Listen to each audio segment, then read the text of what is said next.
Hello दोस्तों, नमस्कार। YouTube की SP math by RP channel पर आप सभी लोगों का स्वागत है। पिछली वीडियो में हम आपसे कुछ सवाल पूछे थे। वह सवाल क्या था? आपका दूरवर्ती दुश्मन और निकटवर्ती शत्रु कौन होता है? आप जानते हैं दुश्मन शब्द से आपके अंदर एक भय पैदा हो जाती है, एक डर पैदा हो जाती है। जैसे अगर सर्प आप देखेंगे तो आपके अंदर एक डर पैदा हो जाती है कि यह हमारा दुश्मन है, यदि अगर काट लेता है तो मेरी ज़िंदगी समाप्त हो सकती है। आंधी आ गई, आप पेड़ के पास हैं तो आपके अंदर भय पैदा हो जाएगा कि आंधी आएगी, पेड़ टूटेगा, हमारे ऊपर गिर सकता है, आपके अंदर भय पैदा होगा। लेकिन इसी समाज में कुछ ऐसे भी लोग हैं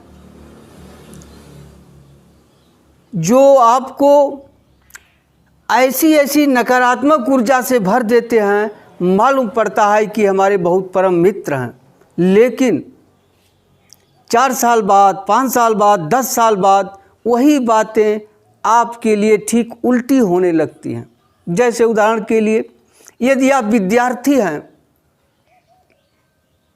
और कोई आपका मित्र कहता है, अरे यार क्या दिन रात पढ़ते रहते हो, चलो थोड़ा मौज मस्ती किया जाए, बार बार यही शब्द कहता है, तो मौज मस्ती करने में आपको आनंद तो मिलेगा, आपका परम मित्र लग रहा है। लेकिन जब समय निकल जाएगा 4, 6, 10 साल के बाद, तब आपको समझ में आएगा यह मुझे पढ़ने नहीं दिया, यह हमारा बहुत पक्का दुश्मन था। लेकिन तुरंत नहीं पता लगेगा, कुछ समय बीतने के बाद। उसी तरह से यदि आप गृहस्थ जीवन में हैं, किसी पड़ोसी के यहाँ जाते हैं या किसी मित्र के यहाँ जाते हैं, उठते हैं बैठते हैं, अगर वह कहता है, अरे यार क्या दिन रात खटते रहते हो, तुम्हारे घर के फला व्यक्ति तो काम नहीं करते हैं, फला लड़का काम नहीं करता है, तुम क्यों करते हो, तुम्हें ऐसा बोल दिए, उनको नहीं बोलना चाहिए था, और आप काम छोड़ दिए, कर्महीन बन गए, आपके दिमाग में नकारात्मक ऊर्जा भरती चली गई, फिर समय दोबारा लौट कर नहीं आएगा। आप कर्महीन बन जाएंगे, आपके दिमाग में गोबर भर जाएगा, आप कुछ नहीं कर सकते। कब समझ में आएगा? जब यह समय निकल जाएगा। जैसे आपको इस समय पढ़ना चाहिए, जैसा कि वेद शास्त्रों में कहा गया है, 25 वर्ष तक अध्ययन करने का सबसे अच्छा समय है। अगर 25 वर्ष निकल गया तो फिर दोबारा वह 25 वर्ष नहीं मिलेगा। इसलिए आप दूसरों के कहने पर मत चलिए, आप स्वयं अपने बुद्धि विवेक का प्रयोग कीजिए। अगर हम कर्म नहीं करेंगे तो हमारा भविष्य क्या बनेगा?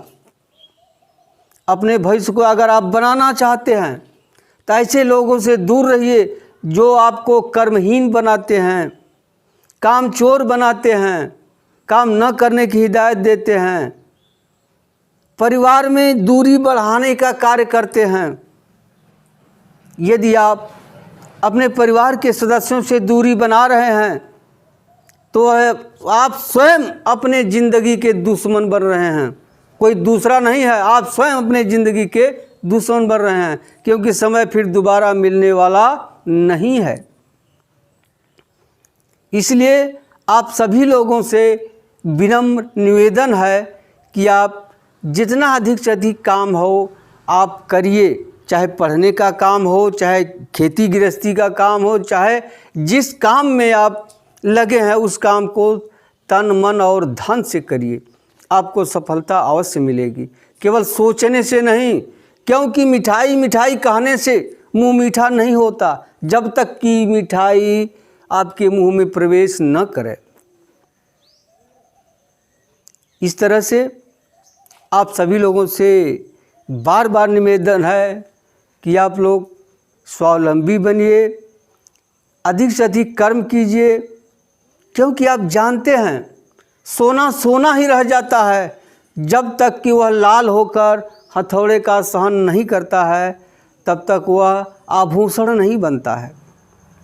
आभूषण बनने से उसकी कीमत कितनी बढ़ जाती है। इस तरह से अपने शरीर को तपाइए, अनुशासन में रखिए, शासन में रखिए, बड़ों का सम्मान करना सीखिए, उनकी बातों को मानिए। अगर आप ऐसा नहीं करते हैं तो आप जान जाइए आपकी ज़िंदगी सुखमय बीतने वाली नहीं है, क्योंकि पढ़ने सीखने का कोई उम्र नहीं होता है। दिमाग हमेशा नौजवान रहता है, दिमाग कभी बूढ़ा नहीं होता। आप मत सोचिए मेरा समय बीत चुका है। ठीक है, जो बीत गया वो वापस नहीं आएगा, लेकिन अभी से आप लग जाइए, आपको सफलता अवश्य मिलेगी।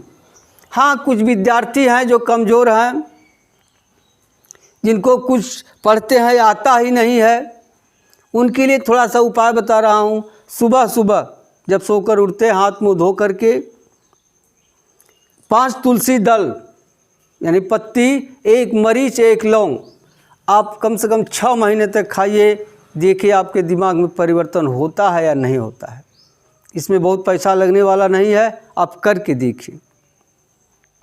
तो मेरा कहने का मतलब यही रहा कि आप अपने दिमाग से, अपने विवेक से काम कीजिए, किसी के कहने में मत आइए। थोड़ा सहना सीखिए, नकारात्मक जो बात है उसको दिमाग से निकालना सीखिए, सकारात्मक बात दिमाग में डालना सीखिए। फिर मिलते हैं अगली वीडियो में, तब तक के लिए धन्यवाद। अगर आपको वीडियो अच्छा लगा हो तो सब्सक्राइब ज़रूर कीजिएगा, अच्छा न लगा हो तो डिसलाइक ज़रूर कीजिएगा। अब अगली वीडियो में आपको ये बताया जाएगा कि आप ज़िंदगी को सुखमय बनाने के लिए कौन कौन सी क्रिया बहुत महत्वपूर्ण होती हैं।